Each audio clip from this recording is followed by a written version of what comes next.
afronten la realidad de la necesidad que necesita la sociedad. Entonces nos deja morir hace ya un análisis de eso.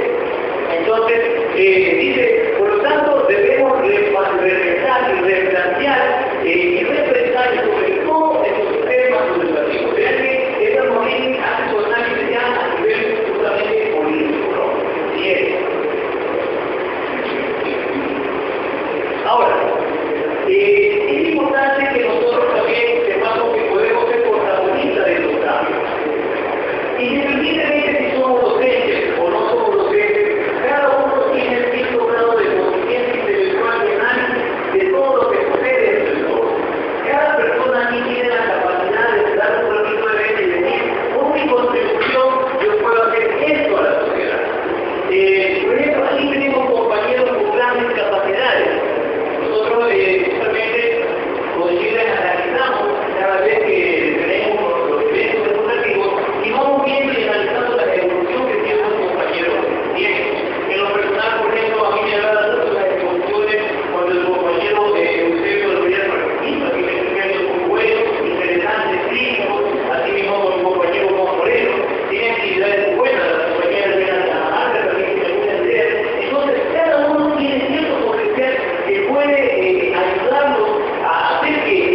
que más habla, un líder que es el que sabe escuchar.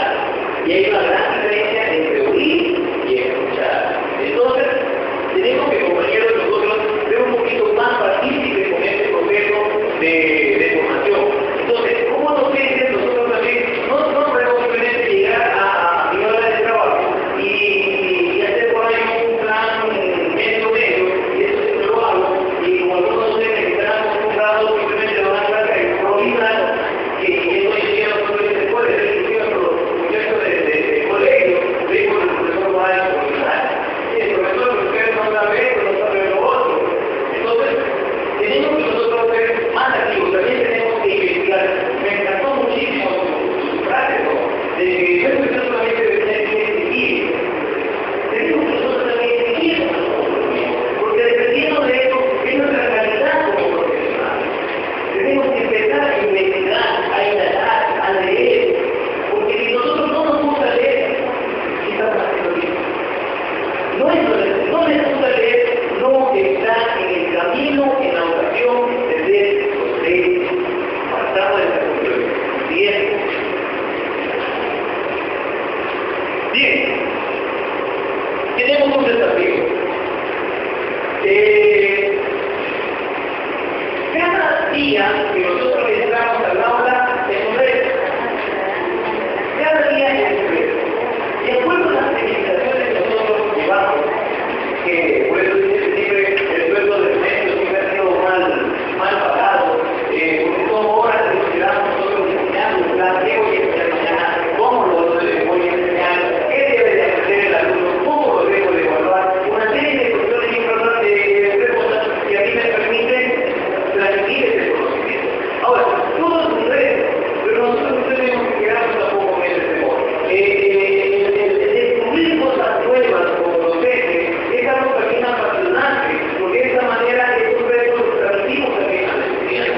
Un docente que no asume retos difícilmente puede enseñarle a un estudiante a que él asuma el reto, porque todo es una práctica. Todos tenemos que ver una práctica. Siguiente.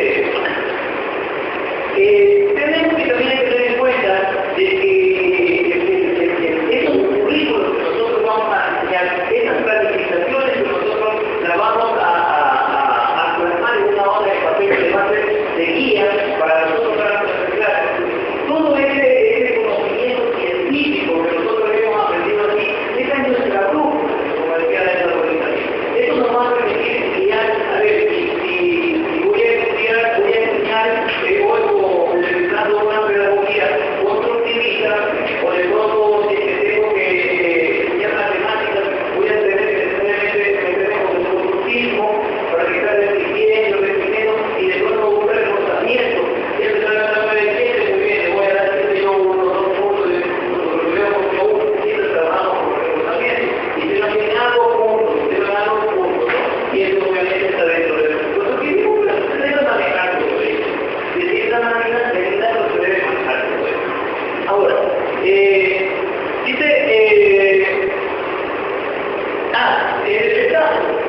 el Estado hoy en día nos está ayudando muchísimo en el proceso de formación para los docentes. Vemos que los docentes que les compraron las computadoras, vemos que los alumnos deberían estar enseñando también computadoras porque les estamos enseñando saben.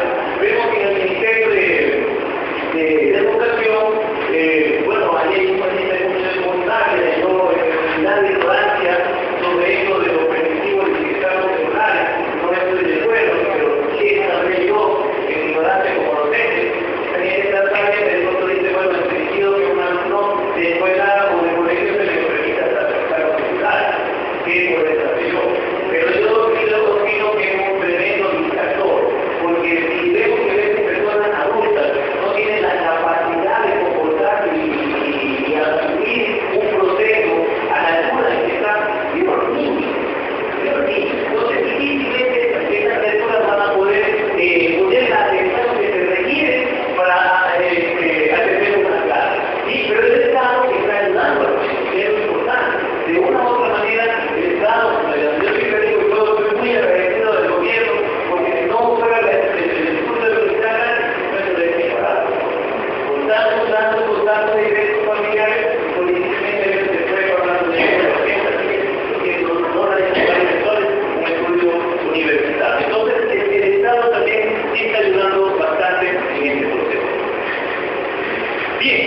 plan decenal de la educación. Cuando hablamos con compañeros del plan decenal, creo que no me equivoco, de 2006, 2005 al 2016. Estamos hablando de 10 años, que fue el gobierno que estableció un plan educativo. El gobierno nos dio unos objetivo, simplemente de planificación curricular, y lo hizo, nos necesitaba mucho de esas cosas, ¿no? Entonces, dentro del plan decenal, vemos que el Ministerio de Educación dice que impulsa una serie de competencias y habilidades que deben de formar parte del currículo. Y aquí está justamente lo que hablaban de los criterios de desempeño, las empresas, también desempeños, y una serie de criterios más que justamente más adelante los otros compañeros nos van a explicar con mucho más detalle. Siguiente. Esto es muy interesante, profundizar en el nivel básico. Me gustó esta parte de la introducción, me gustó muchísimo. Siguiente básica. Habla de que nosotros en el nivel básico tenemos que profundizar mucho con ustedes, porque la teoría desde ahí se va formando.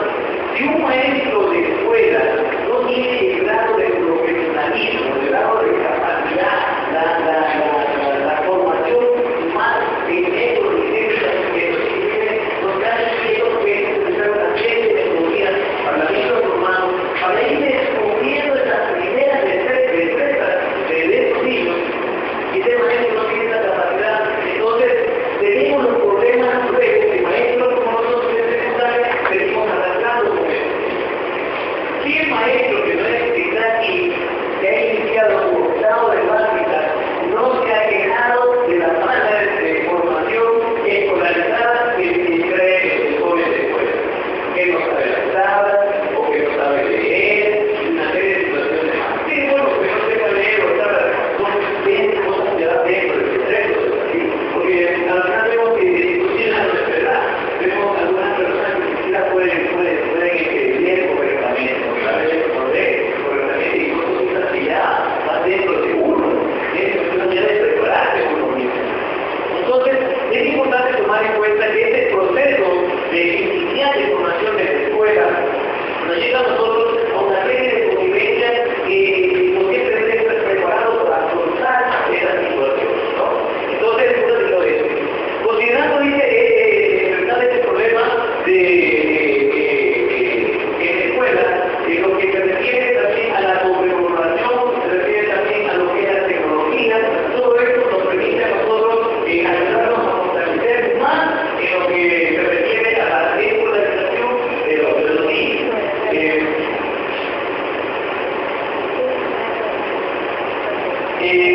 Bueno, resulta más evidente la mentalidad del docente debe de cambiar constantemente. Yo recuerdo cuando el gobierno estableció las primeras evaluaciones.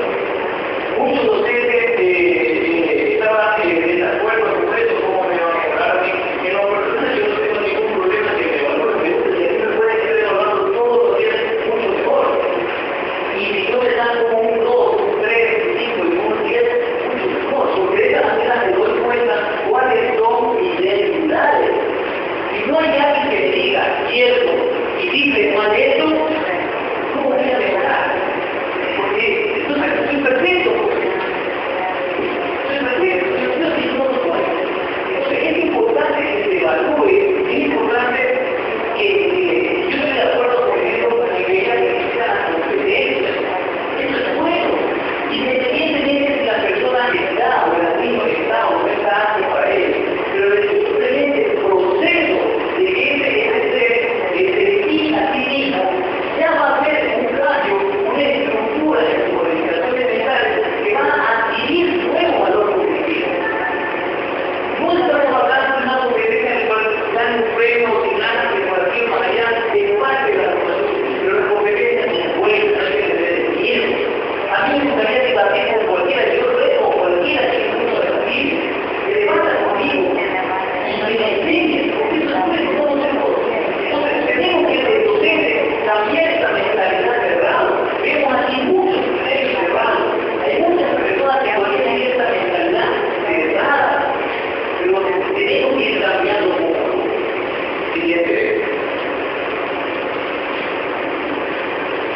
Bueno, hay una propuesta diferente, dice el autor del módulo. Vamos a ir analizando esta propuesta a medida que el resto de los compañeros vayan explicando sus temas, pero la propuesta que nos indica aquí el autor es justamente dice fortalecer el currículo institucional con el apoyo de los criterios que vamos a ver a continuación. ¿Cuáles son estos criterios de desempeño que propone el autor? Es saber ser. El primer punto, saber ser. ¿A qué se refiere con saber ser? Dice, asumiendo la construcción del currículo institucional desde la propia responsabilidad personal, el saber ser. Si yo soy maestro del colegio Machala, yo tengo que pensar que formo parte de una institución. No soy un profesor que es solo.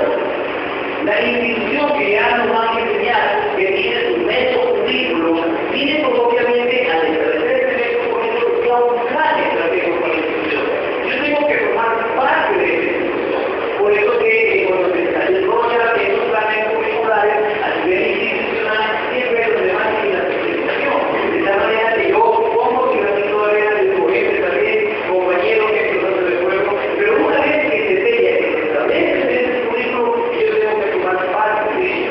Y muchas veces me ha tocado a mí observar que una vez establecido el método currículo, hay veces compañeros que se van por otro lado o empiezan a reclamar que eso no está de acuerdo o no está bien, cuando ya se lo establece. Una vez establecidas las reglas, creo que tampoco no es una pregunta de fuerza, entonces una vez que establecidas las reglas, no podemos estarlas cambiando a voluntad o criterio personal, porque nosotros nos debemos a una institución. Ahora, el momento en que yo sé en qué estoy parado, dónde estoy parado, cuál es mi cultura, cuál es mi dirección, de esa manera yo puedo decir, bueno, voy a enseñar como un primer criterio de respeto que es el saber ser. El siguiente, saber conocer. Dice que identifica los ejes esenciales del diseño del currículo complejo. Los ejes esenciales es saber conocer qué es lo que yo voy a transmitir, qué es lo que el estudiante necesito que aprenda, cómo voy a ayudar al estudiante con esa información. Otro de los criterios de desempeño es el saber conocer. Siguiente. Saber hacer. Este es otro criterio muy importante. Dice que tomado como referencia de la investigación acción educativa y en relación propiamente a la capacidad de que hacemos también de las estrés. ¿Sí? Entonces nosotros como docentes tenemos que también a ver qué podemos hacer. El saber hacer algo. El estudiante, ¿cómo va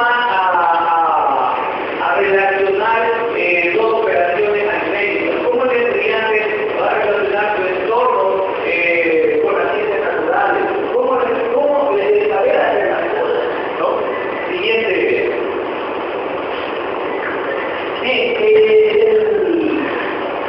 Con el propósito, en la introducción que tenemos hecho al currículo, el autor pone un propósito y dice que este propósito consiste precisamente en ayudarnos a nosotros como docentes, dice, a convertirnos en ese protagonista, que nuestro pensamiento, pues obviamente tiene que ser siempre activo e importante para apoyar y fortalecer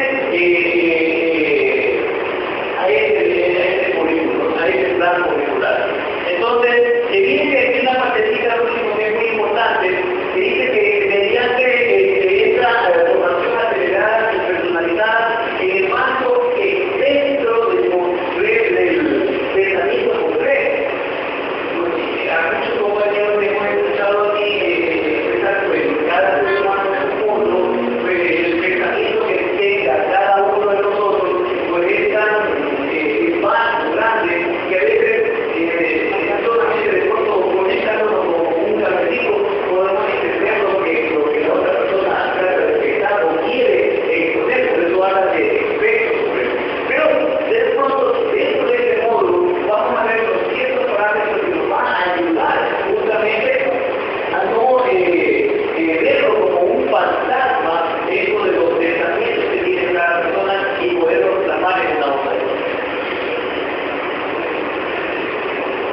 Colocamos nosotros de la propedéutica, compañero, este ya hago otra partecita.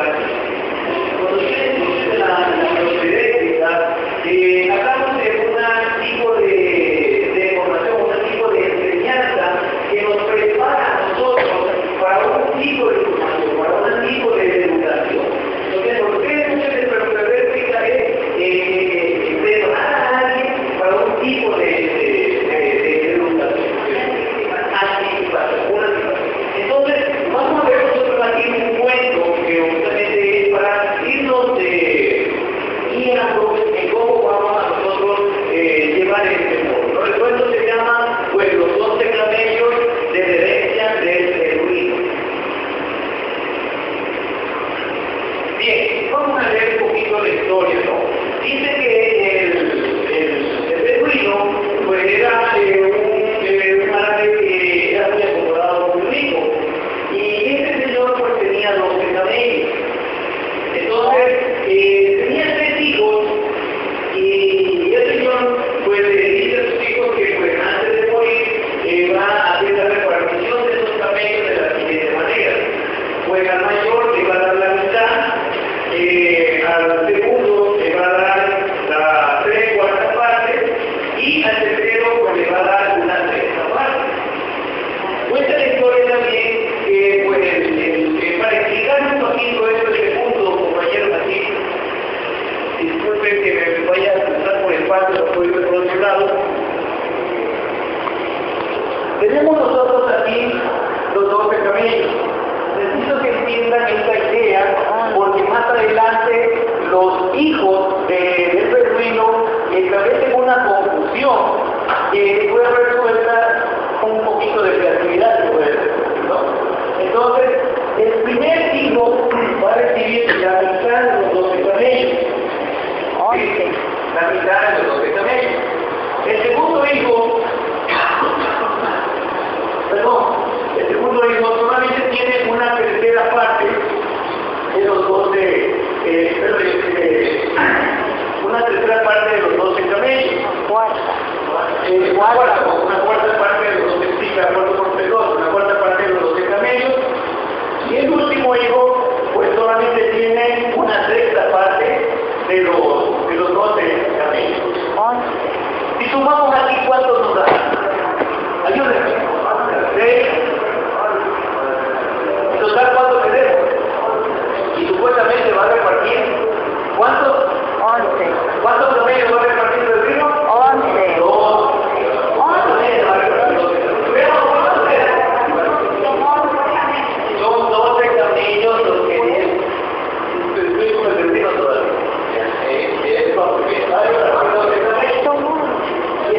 Con esta explicación anticipada, ustedes ya tienen en mente qué es lo que va a pasar aquí. Dice, se muere el pepino, pero también se muere uno de los camellos. O sea que nos quedan solamente 11 camellos. Ahora, el problema se suscita porque el hijo mayor quiere recibir los mismos 3 camellos. Pero los otros hijos, los otros hermanos, dicen no, porque no estamos hablando de 12 y no estamos hablando de 11 camellos. Entonces se arma un conflicto ahí. Ahora, años después, y el juez examina lo siguiente. Miren lo que hace el juez. Muy astutamente, el juez lo que hace simplemente por ahí una marama, y él dice, bueno, yo les voy a afectar un camello. Ya vuelven a tener los dos. Pero obviamente el juez ya había realizado todo este caso. ¿Sí?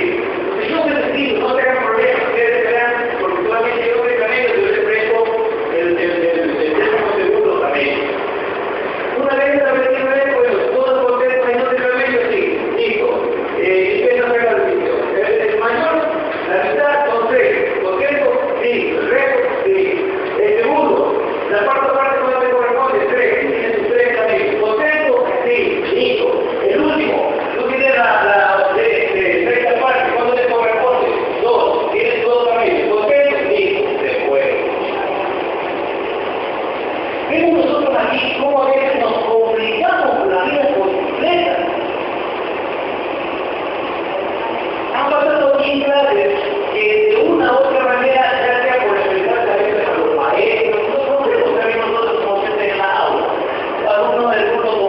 sí, uno va a dar una clase y de pronto quieren saber más del profesor. Tiene que uno al final improviso, no tiene que ser maestro, como algo estará parado ahí. Entonces a veces nos ahogamos en bicicletas y si de pronto, yo te digo que uno tiene que, docente, tiene que aprender a ser siempre proactivo. Hay que buscar la manera de ser armoniosa la clase, a apoyar a votar mano para que la clase sea mejor. Si de pronto el maestro está fallando algo, con todo el respeto y la educación que una persona de nuestro nivel la tiene, pues hacer una observación pertinente del caso. Y si no es el caso, pues ya habrá un momento para uno hacer testigos. Pero a veces tenemos alumnos con actitudes muy inadecuadas.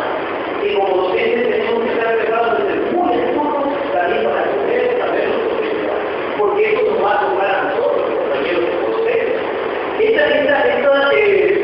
Este cuento es muy práctico. A mí me ha sucedido mucho sobre todo en los centros de capacitación. Eso apenas tengo un título de tecnólogo de informática. Cuando trabajaba en los sistemas, tenía ingenieros de sistemas, analistas de sistemas. Y allí nos ofrecían a cara, pero iban desde la cátedra y la escritura de que cada que yo necesito no les fortalece mucho. Pero en cambio, y más o menos de experiencia, ¿sí? ¿Dónde se aprende a estar con ellos?